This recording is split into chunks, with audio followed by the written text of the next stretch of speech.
Well, we're back with Sweet Science Wednesday. My name is Debra Cox, the Mitchell County Extension 4-H educator.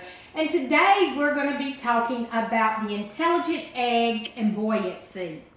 One thing you need to remember about eggs are, in the olden days, back in the day when my grandmother was raising chickens for eggs, she would test to make sure they were fresh by doing the float test. Now, is it proven science?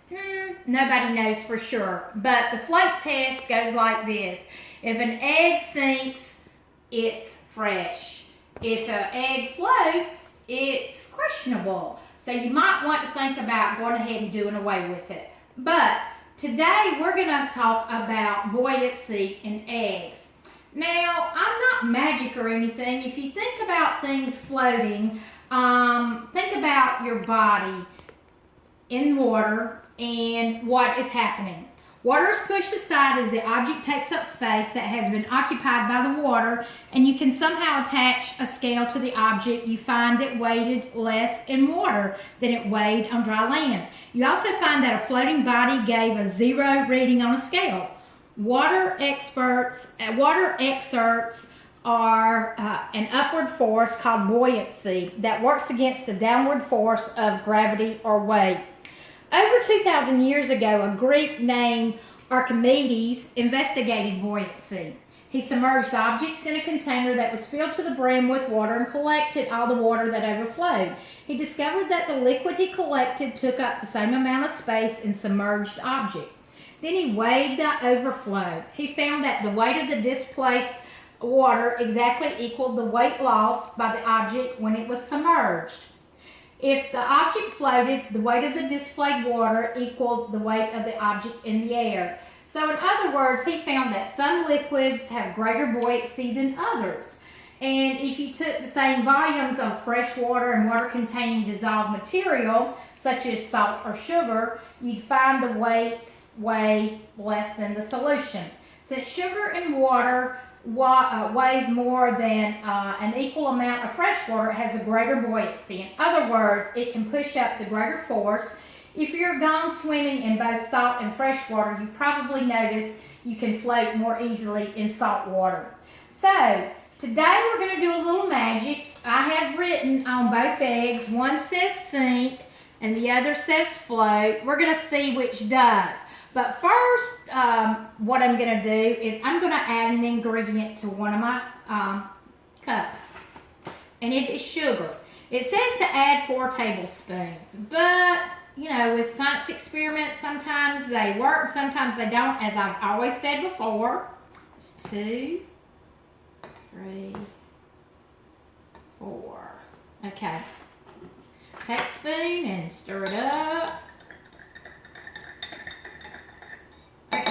See what happens. Here's the one, just regular water. I'm going to put it in and see if it sinks. Okay, it sinks.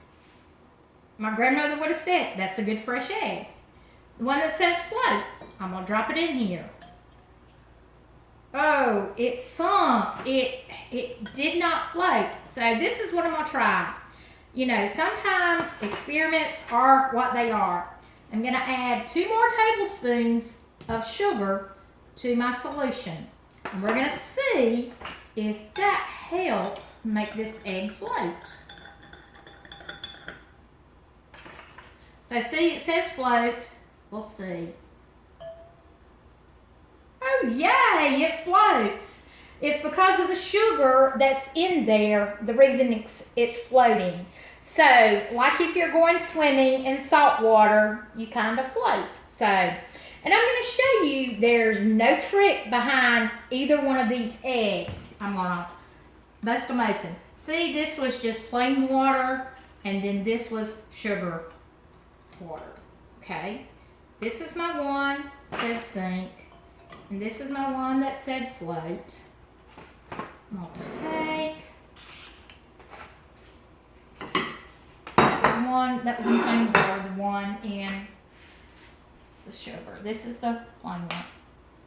I'll break it open. How not to crack an egg. Okay, you see there's nothing there. that would stand out. Okay, this is the one that was in sugar water. Okay. See, nothing there but straight egg. So, there's no trick to this. It just simply shows that you can make eggs float by adding something like sugar or salt. So today I hope you've learned a little bit about buoyancy, whether it's floating eggs or other objects. So we hope you have enjoyed Sweet Science Wednesday. Hope you will come back. We'll be doing more experiments every week, whether it's Facebook Live or on YouTube. You will always have access. I'll upload the actual lesson plan so you can look forward to doing it yourself at home. Remember, always get your parents' permission before you use things like have to break eggs, because you don't want your parents getting upset because you dealt with the supper that you were going to have. So anyway, have a great one, and we'll see you next week. Bye-bye.